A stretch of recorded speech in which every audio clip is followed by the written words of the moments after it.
7:51, our earliest morning yet, but every little bit counts today. We might need, we might end up being on the trail 8-9 hours kind of thing. We got a long day today.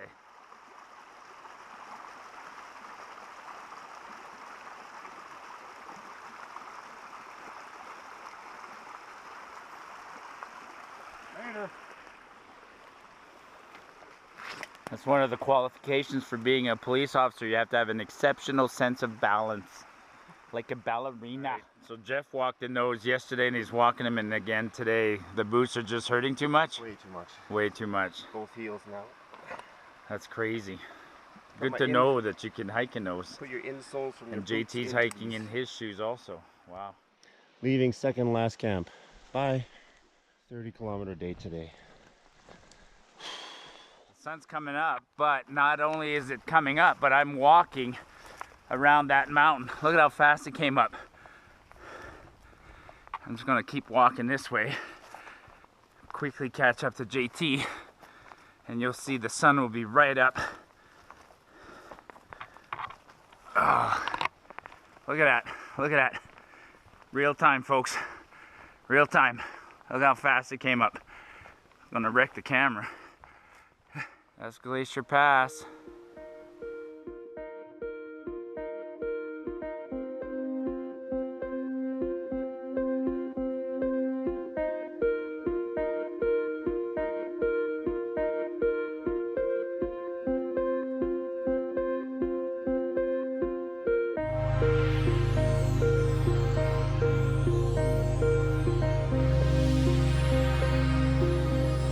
I don't know what that is.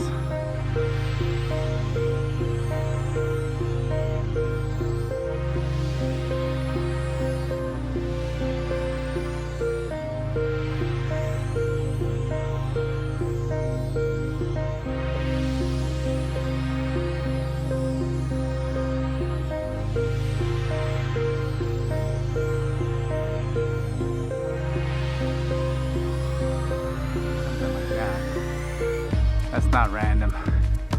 That's Sasquatch.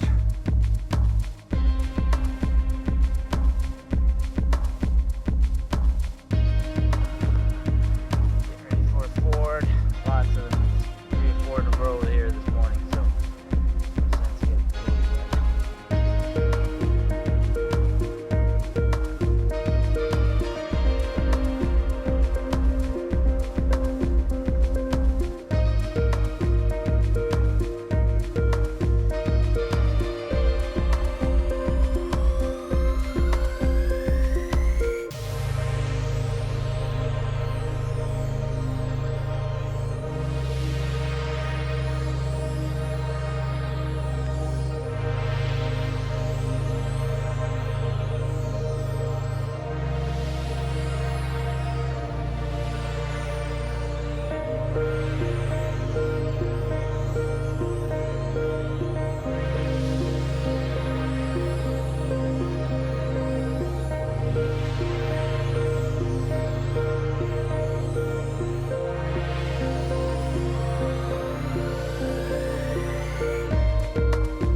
lock says WFH Series 7300 American Lock USA.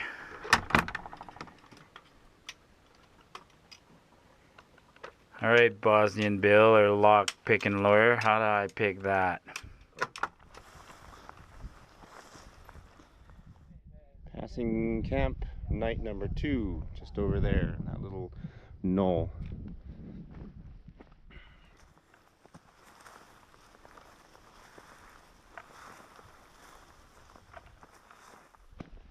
We're at an 18-kilometer day. Only about 10 more to go.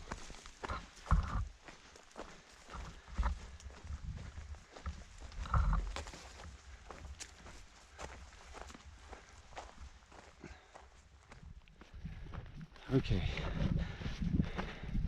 Had a water break and now we're on our last 8K stretch to Willow. We are moving fast.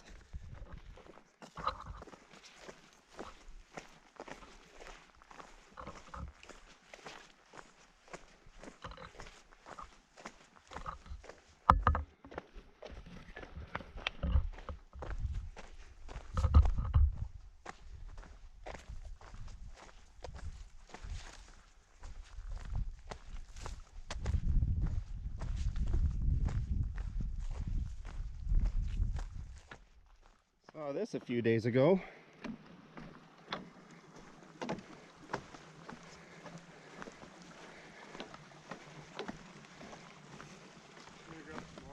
Okay.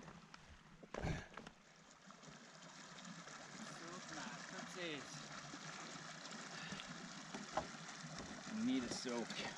Soak. I don't know if that. So, getting near the end of a very long day. We've been on the road for about 8 hours now, and we're about 2 kilometers away from camp. This is all familiar territory. This is trail that we walked on day 1. So we're heading back to Willow Creek for the night. Might stay at the horse campsite just to change it up a bit. But boy, I'm looking forward to soaking my feet when I get into camp. Oh, it's gonna be good. Oh well, nobody's here. Back at Willow Creek. Nice work. 4:30, man. Holy moly. Let's do that again. I was gay. I was still gay. Fuck it. Not that there's anything wrong with that. Just a little bottom. And then I still had leftover powdered milk. So I mixed half a cup of powdered milk. Put my strawberries in there.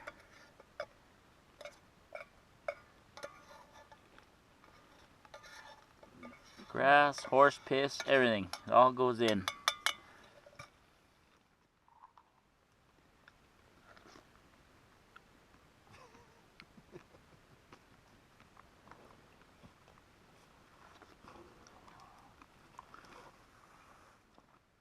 Alright, last night on this trip, and we're back at Willow Creek, and here's my view.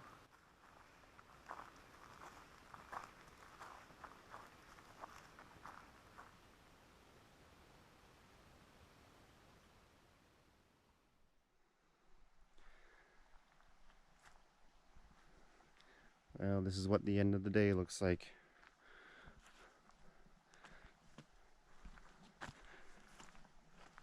We're on night 8 in the morning, go back to the truck.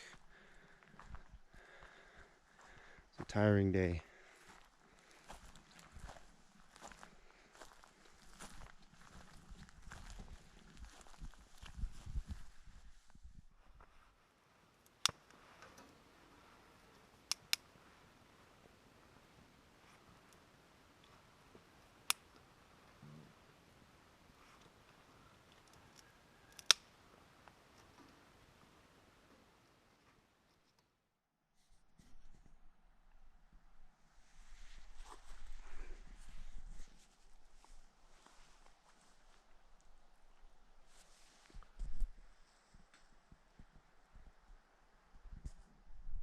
Well, morning of day 9. Woo! I think I can say this fairly confidently. 99% of the hikers in the Alberta hiking community will not come here on this loop. So I'm posting this loop, but 99% of you won't come here. And you have 5 fears that you need to overcome before you come here. The first fear most of you have is that the area is unmarked, so the trails are unmarked. The second one, that there's no infrastructure like bridges, bear lockers, outhouses and things like that. So you need to get over that fear.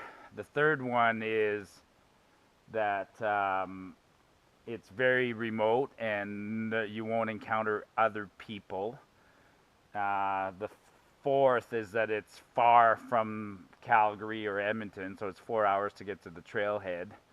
And what's the fifth reason people aren't going to come here? The willows. The willows, yeah. So anyways, this is backpacking in its purest form. You're stepping back in time and you're hiking here where there's no infrastructure. These backcountry sites do not look like front country sites with, and there's no bridges and all that other stuff. So this is very, very, very, very primitive hiking, but also absolutely amazing. Well, it's now day 9. We are headed back to the car. 15 kilometers. It's going to be uphill, but we'll be able to go home, have a shower. What a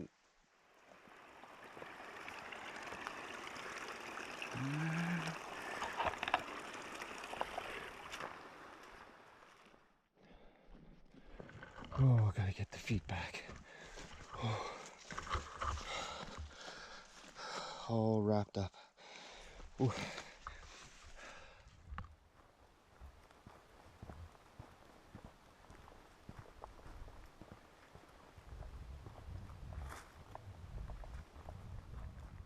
So Snake Indian is 12 kilometers and seldom is this side of Snake Indian. Huh. Bye-bye.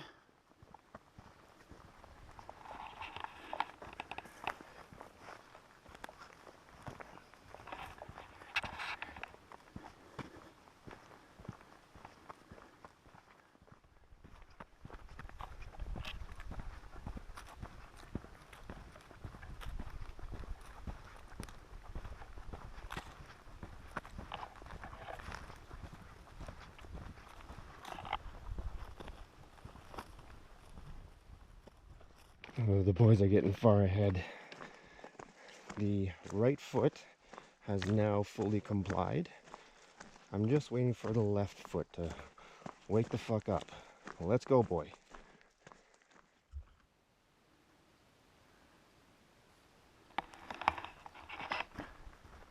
Liability provisions going overboard. It's a problem.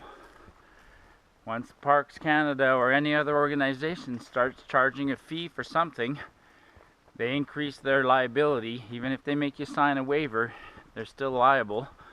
And as soon as you charge a fee, people expect more. So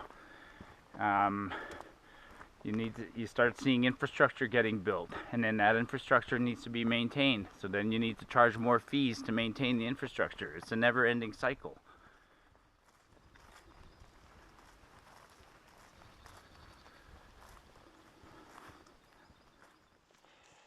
Back at the Willow Creek Warden Cabin.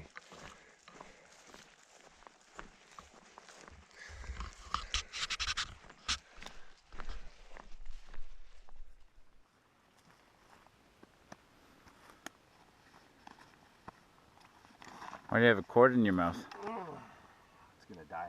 Oh. I don't wanna not have a metric on the last day. Well, it's the same metric as on the first day.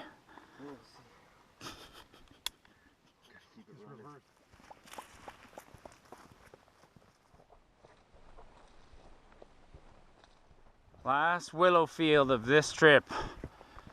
One more time. Into the valley we go.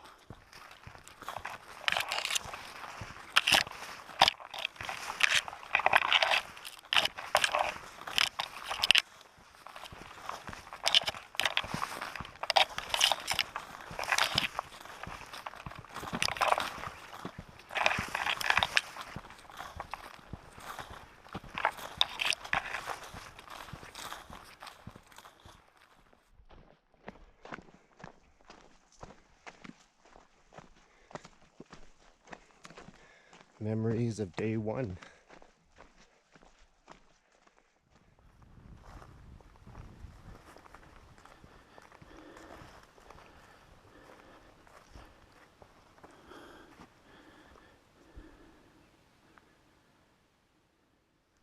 Where's the trail here?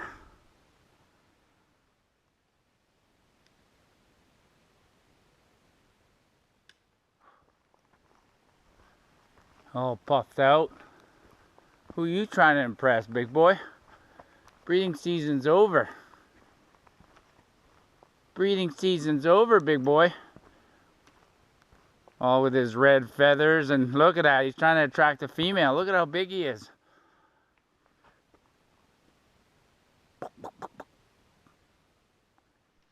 Heading into the last 4K.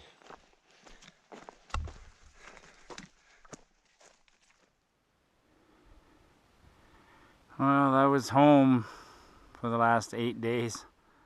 And we're about to intersect the mountain trail. We're done. Willow Creek. Ugh, the anticlimactic end to the trail.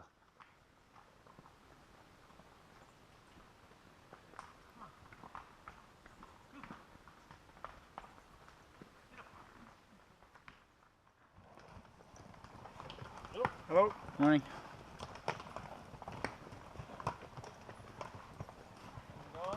Not bad. Who you guys with? Just chatting around with my dad. Oh, you're not with an outfitter? No.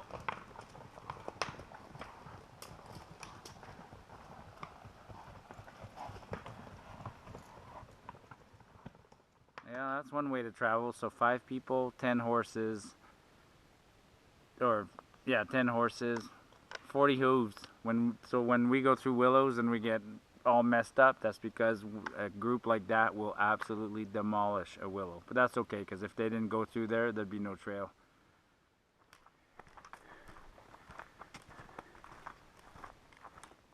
It's a tall horse to break a tree that high off the ground.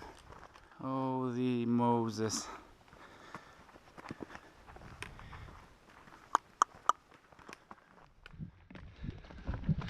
Okay, I'm ending my hike right here. Are you? Yeah.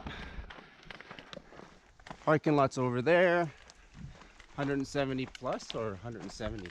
Must be a bit more, hey? 170 plus all the walking in camp and going to get water and exploring. We're in the 200K mark, no problem. So I was saying, milestone for me. Can't thank these two enough. Awesome hiking companions. They even give up their Tim Hortons. Well, there's the parking lot. So this is where this one ends. Great trip, 8 nights, 9 days, 170 kilometers of walking on the trail, probably 200 kilometers walking total. 2 amazing companions, records for some of us in terms of distances and nights in the woods. Hope you guys enjoyed this. I don't know what I'm going to do next. I've pretty much knocked everything off my bucket list in the last few years. I don't have a lot left, but I'll find something. But I hope you guys enjoyed this one. Give us some feedback, some comments. I encourage you to do it. If you're nervous about doing it and you have questions, I'll answer any questions to help somebody do this trip. And leave comments, give us a like, subscribe. And Marty's saying, get off the beaten path. Well done. What a great trip. Fuck. Well done. Woo! Unreal. Wonder if that water's good. And 65K in water shoes. Yeah. Wow. Yep, I look like shit. But we started there 9 days ago. And we came out today.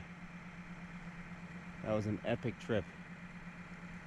And we've met a couple of German people here, and they're going on 12 days. They're gonna outdo us, but they're gonna have a blast.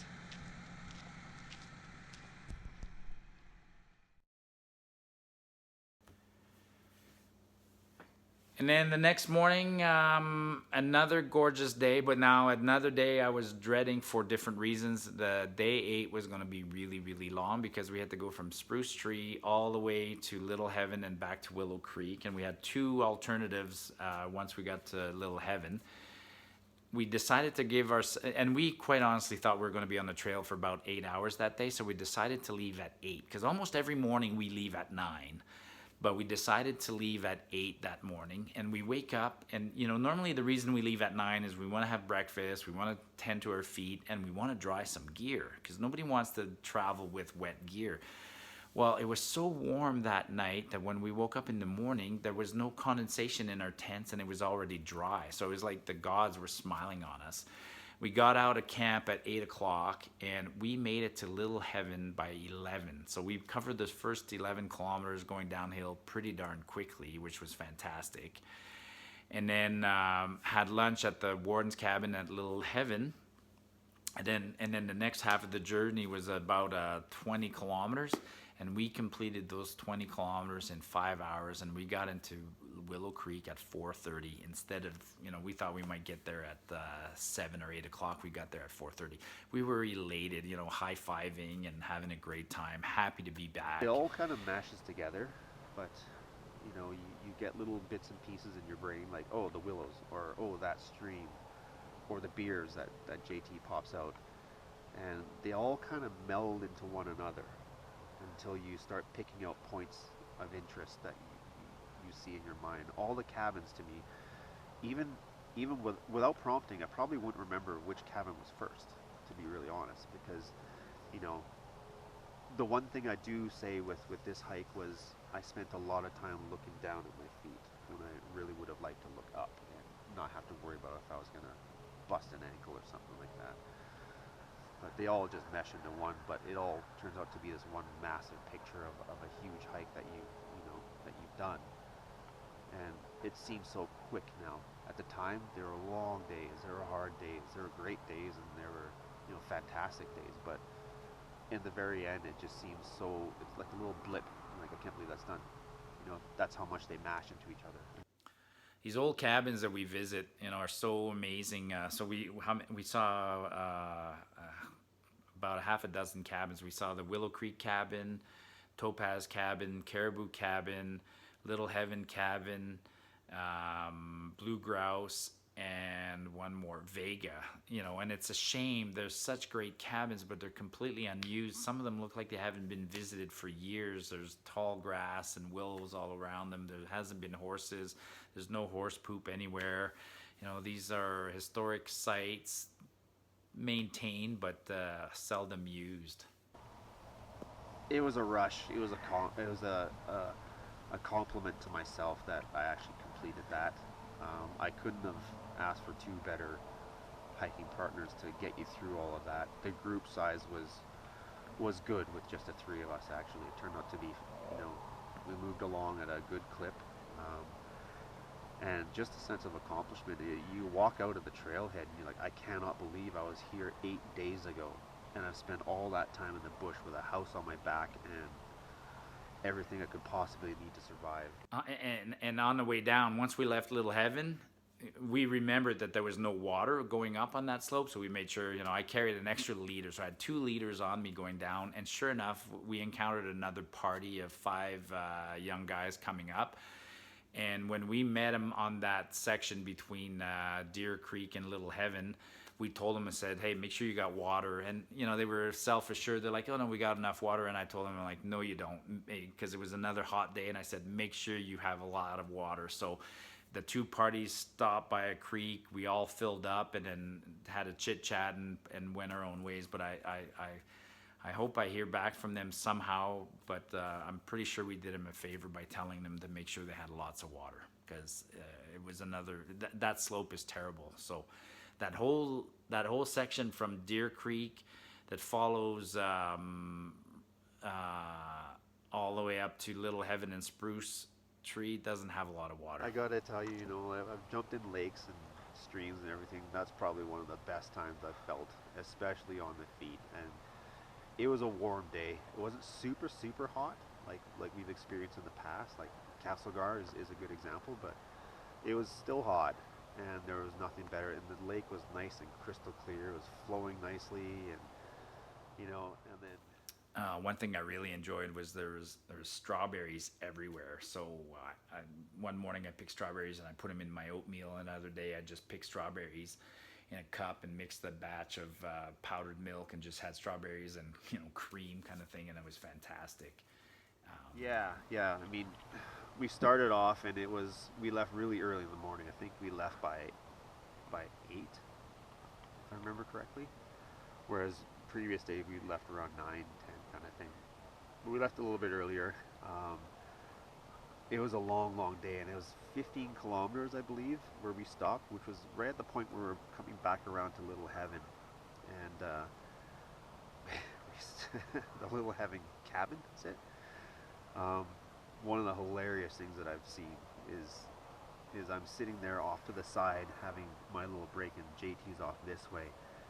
And I hear this, his shorts were just, I'm like, oh my God, he ripped his pants. I look over, he's standing there doing this, he's got all this sap stuck to his ass and everything. And what had happened is he sat on some sap, and then he got up and he actually stuck to all the sap.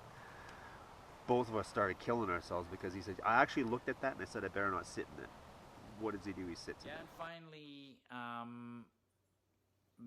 last day we got up early, and same thing, left camp at 8 o'clock. We had a long day ahead of us, not in terms of hiking, but we had to get home because it's 8 hours of driving. So the 8 o'clock, by the time we got back to the trucks at about noon, so pretty quick, pretty uneventful. I mean, we have our legs at that point. That slope back up is nothing. And then we get at the truck, and JT's got a flat. So, what a way to end the trip, but Jasper! We developed a little nickname for Marty because after I went first, then JT went second, Marty was the last to go. And JT and I are just sitting there, just chilling out, and all of a sudden we hear this splashing around, and I'm like, oh, Marty's in. And JT's like, what the hell is he doing? And all of a sudden we hear this, splash, splash, splash, oh, splash, splash, splash, and we could not help ourselves. We were actually dying up on like by the fire. We were just going, oh my, it's him. That's Marty. Even in many of his videos, someone's videos, that you can hear him in the background grunting and groaning or puttering or something like that. But that time it looked like he was either having a lot of fun with himself or he was really cold, or both. Yeah, so we get back to the truck, and Hey, little guy. Hey, Jasper, look. Oh, he doesn't like the... All right, buddy. Oh, wait. Get back to the truck, and JT's got a flat. So we fixed the flat pretty quickly, and then drove back to his place, and then dropped him off. That took about 3.5 hours, and then Jeff and I carried on to Calgary, and I think I got to Calgary by 10 o'clock. So, it's pretty incredible to think that you wake up in the morning at a place called Willow Creek, and by 12 hours later you're back in civilization in Calgary. That was 29.12 kilometers or something like that. And oddly enough, I'm still, I remember I'm still wearing my water shoes. I have not put on my boots since I took them off coming down from Bruce's Wall. And I felt really good actually walking along. I mean, I was motoring along. We were going at a good clip, and by that time, all three of us had our legs. Jeff really impressed me. Jeff hiked the whole day wearing water shoes, and but in the end he paid for it, because when we got home we found out that he had a bone on the top of his foot broken or fractured, and he described it as a puck to the laces. So anybody who plays hockey knows what that feels like when you get a puck right on the top of the laces, or a stick sometimes, and it stings. Well, he my had feet that. were done. I was dreading walking out. Both of my heels were now hurting, plus the top of my foot. My left foot was hurting a lot, and even the water shoes weren't helping. And it was just a struggle just to actually put the shoes on and start moving. At that point, it didn't matter where we were. I didn't want to stop at all, even for breaks. We did have a break at one of the bridges that we crossed, where we all had to get water, and quite honestly, I didn't want to stop. But it was probably better that I did. Yeah, at Spruce Tree, you know, JT goes up and investigates. Once you get to a campsite, you know, you're always, when you figure out where the water is, where you're going to put the tents, and then you want to figure out if there's a bear pole and where the privy's going to be. And JT walks up, and then he comes back. He's like, I got some good news and some bad news. Actually, 3 things. He's like, the bad news is you got to climb 2 contours, so meaning you got to climb 25 meters to get to the privy. So it's like, okay, it's way out of there. The other bad news is it's not a green throne. It's a log across 2 trees. There was a green throne there, but nobody had installed it. It was off to the side. No pit had been dug, and there's no... But he's like, the good news, Marty, for you, because I always complain about this, is that it's a log across 2 trees, but it's low enough that I'm not dangling my feet. So, you know, small victory. Honestly, my thoughts were, I can't believe I'm here again. I can't believe I'm at the place that I started. We just did a huge lap of a very, very long rustic hike. Yeah, I told JT and Jeff. I asked them if their opinion on bears had changed during that trip, because they both slept with the food under their awning or next to them. They didn't filter all their water, and they didn't hang their food. And so I said, I'm going to write you guys a certificate, because you're now starting to act and think like Marty. But the interesting thing, JT brought it up, and I'm happy to hear what he said, because he made the correct conclusion. When you're when you're hiking, it's different risk assessments. And so if you're hiking, let's say 10 kilometers away from the trailhead, losing your food is a different risk than losing your food when you're 40 or 50 kilometers from the trailhead. So in this instance, when we're that far, hanging the food is not the best thing to do, because if you hang your food and something like a porcupine or a squirrel or a bear or an animal gets at your food and hauls your food away, you're now in a riskier situation. So, and the likelihood of losing your food to a smaller critter is actually greater than the likelihood of being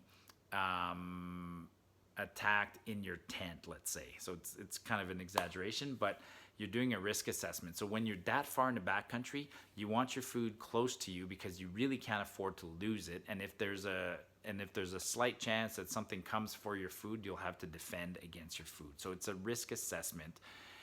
When you're 40 or 50 kilometers from the road, the risk assessment is different than when you're close to the road. Overall, just an amazing trip. It's an accomplishment. I mean, it's something that the guys wanted to do. I've done some long trips in my life, but it's been a long time since I did something of this length. I mean, 9 days is not a small feat. We started with 40 pound-ish, and all ended up with 28, 27 pounds at the end. I personally lost almost 7 pounds of weight physically on my body, and it's mostly water. We saw some amazing scenery. We saw animals. It's really cool to think that you're going to be in the wilderness for that long, sleeping in a tent, not having a light switch, not having running water, not having music, not having a roof over your head. I love those feelings of doing those long hikes.